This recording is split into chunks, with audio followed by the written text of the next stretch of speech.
Anyway, what's up, Internet? Darkone back again for this week's weekly wrap-up of there's a little bit of my vlog, a little bit of internet goodness that I stumbled across, and some gaming news, and a little bit of everything. So speaking of which, let's get started. I want to say a big thanks, and I really mean that. The last time, the PlayArts Kai Master Chief here, last time I did a review of this guy, the last time I checked, it was up to like 360 some views, and mind blown. Like, I would have never thought anything I talked about would be that interesting. I'd like to have gotten more subscribers out of it, but I'll just say thanks for what I get, and just really appreciate it. A little bit of an update that I learned from the comics. I griped about in the review about the pegs and the guns. I have since learned that you can take them out. His assault rifle, one I just keep in his back.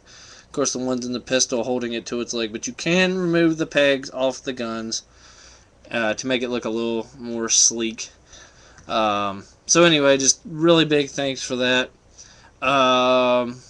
Just another kind of random thing real quick. I ordered it before Christmas, and it just got here. I guess their warehouse employees took a little bit of extended vacation for the holidays, but the weighted companion cube. It is just a hollow cardboard box, but it is like an official Valve product that I got from the Valve store.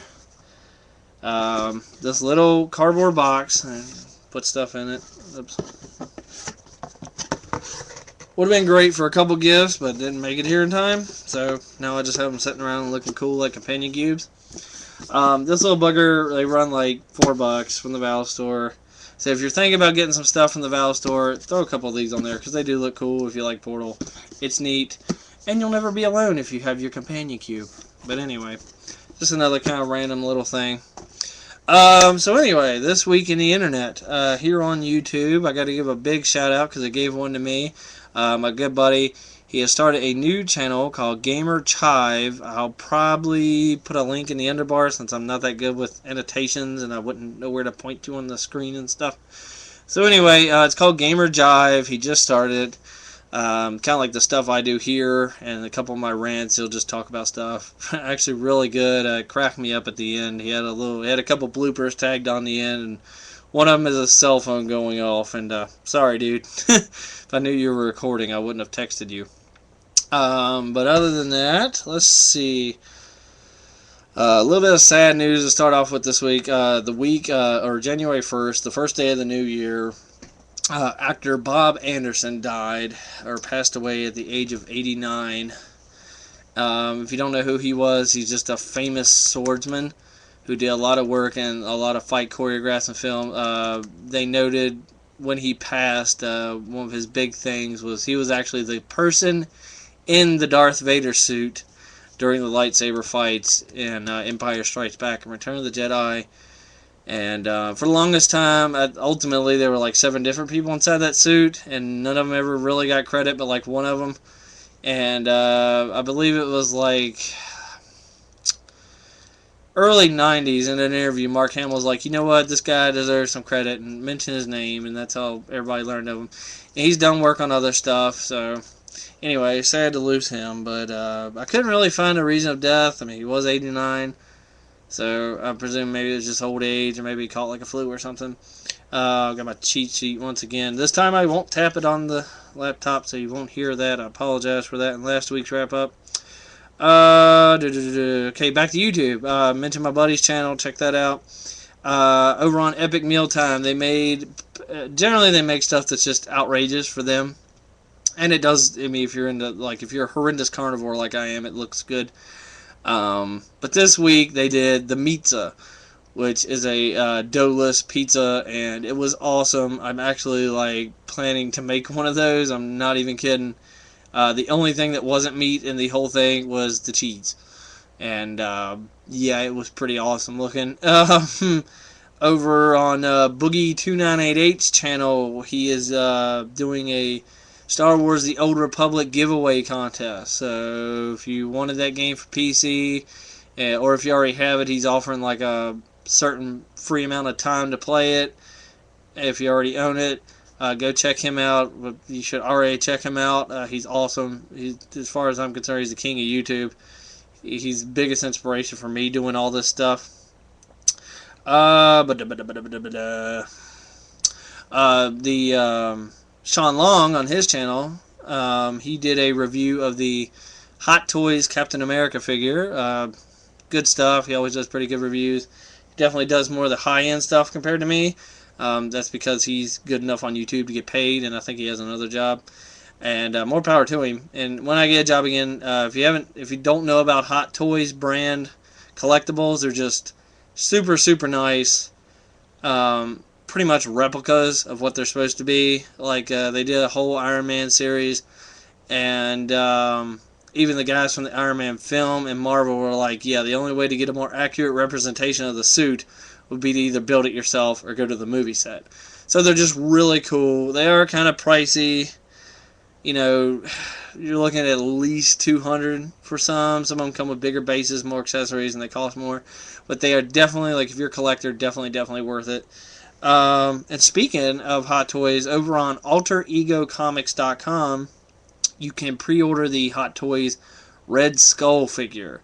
And it's $180 for pre-order, which for a Hot Toys isn't bad at all. And if nothing else, if you want to see what a really cool looking Red Skull figure can look at, go check it out. Then on some more toy news real quick, over on entertainmentearth.com.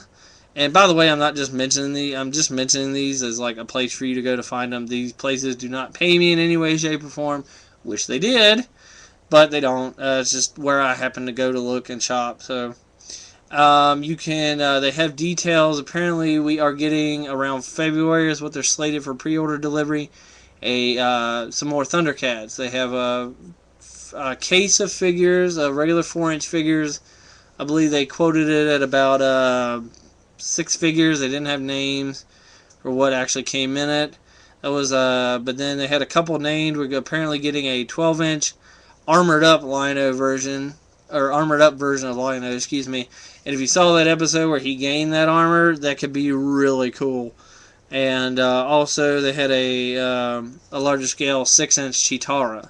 And well, if you saw my review of the small one, let's hope they get the legs right on this one.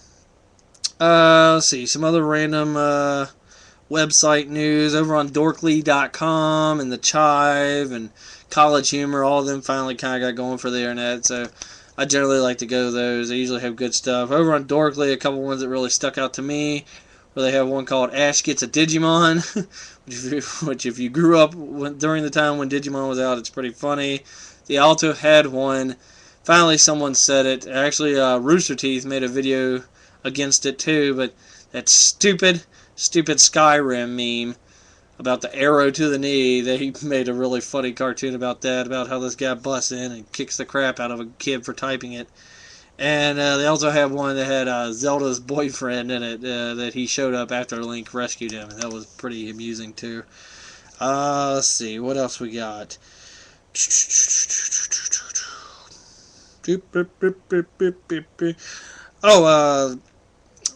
Recently rumors have surfaced from a UK kind of tech website called MCV. Usually very reliable. They talk about tech in general, video games. Usually whatever they say is pretty much the God's truth.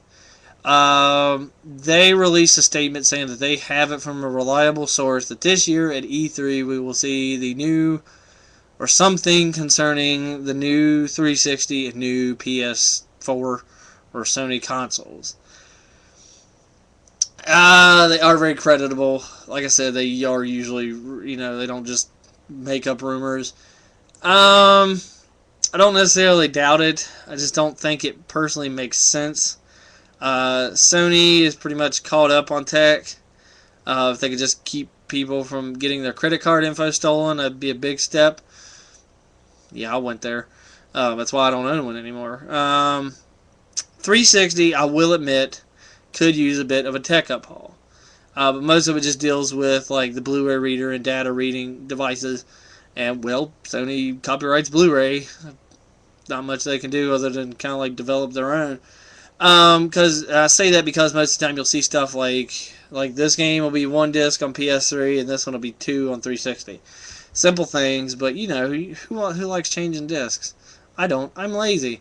I still vote for any game company. I'd almost buy a Wii U. Ugh, if they said they had like a disc changer system for the console. I just think personally that's a really great idea. And especially with PS3 and 360 with the USB ports, you can just see they're set on top, set to the side, load, like four of your favorite games in there, and be done. I mean, I switch in between games a lot. I think it'd be a really useful invention. So anybody out there, if you come up with that idea and some company buys it, please give me some money. I'm poor, man. But anyway, a whole new console, I mean, I really don't see it. Sony has been well established in their 10-year plans for their consoles, and has definitely nowhere been 10 years since the PS3 came out. 360, it's hard to say. Like I said, it could use a tech upgrade, it could use a couple tweaks here and there, but overall, I don't see like the necessity for a whole new console. Jesus, cold down here. Sorry. Um, who knows? I mean, we'll have to wait and see. Like I said, it'll be interesting. I think with the Slims, I know it's kind of stupid to say, but with all the dashboard updates, it almost does make it function like a completely new console. Um, for better or for worse. So, who knows? We'll have to wait and see come E3. It'll be interesting. Also, in Xbox news this week in the arcade, we got I guess I don't really want to say remake, but release of EA's NFL Blitz. The first couple were really fun arcade games. It's football for people who don't really know football, i.e. me. It's just quick arcade gameplay, jump in, jump out. The old ones in the arcade, you could tackle somebody and then elbow drop them 4 times. So that was kind of the draw of that. Then I forget when exactly, but EA bought up all the NFL licenses, so that pretty much that down for a little while. They came out with 2 for consoles called Blitz the League. There were 2 of those. They weren't bad for what they were. I definitely had some really interesting brutality in it, and I can appreciate that. But they kind of fizzle out. So this one it is pretty good. Like, I played the demo. I just really don't want to spend that many points on it. Like, it's not bad by any means. It's 1,200 Microsoft points. It's pretty solid. Definitely feels like the old arcade versions, and I can definitely appreciate that. It even has the old school, little 3 code thing before you start the game. So that was really cool. Also in Xbox news, came across that Gotham City Imposters, the first-person shooter, was due out next Tuesday, is now delayed till February, which makes me sad because I was really looking forward to that game. It looked really fun. I didn't get a chance to get in on the beta, but that's what they say the reason is delayed. They say through beta feedback, this is coming from the developers, of course, through beta feedback was the exact statement. Through beta feedback, we saw some red flags that we feel we need to address before the game's release. So it is delayed. That stinks, but I guess it's for a good reason. So if it ends up making a better quality game, I guess I can wait. Kind of sucks though, because there's not really much release-wise I'm looking forward to this year. So arcade games is about it. So anyway, that is this week's vloggy update thingy. Oh, if anybody cares, I had an interview with Petco this last Tuesday. They were building a store, but got a phone call today. Apparently, I'm not good enough, which kind of cracks me up because the whole interview was in a job fair setting, which I thought was kind of bogus in the beginning because it just takes away from the personal interaction when you're planning to see 50 people in a day. The general thing ran from 9 a.m. to I think 2. And I got there bright and early. I was one of the first people there, trying to make a good impression. I wore dress clothes. Yes, I do own something other than white t-shirts. Had, dress pants, tie. So there was me and 2 other ladies that were, in formal clothes. I don't know. It's hard to tell. So, job hunt is still on, unfortunately. So, anyway, if you're in the Stanton, Virginia area and you know of any openings, definitely leave it in the comments. I could use the help. So, but other than that, bad news. That was your weekly wrap up for the week. What is today? January 7th. Is it? Yeah, because it's midnight, so it's technically meant for the 6th. So, anyway, coming up, I do have a review, and we'll either do Marvel Select Juggernaut or Marvel Legends Ghost Rider. Depends on which one I grab first. So, stay tuned. Blah.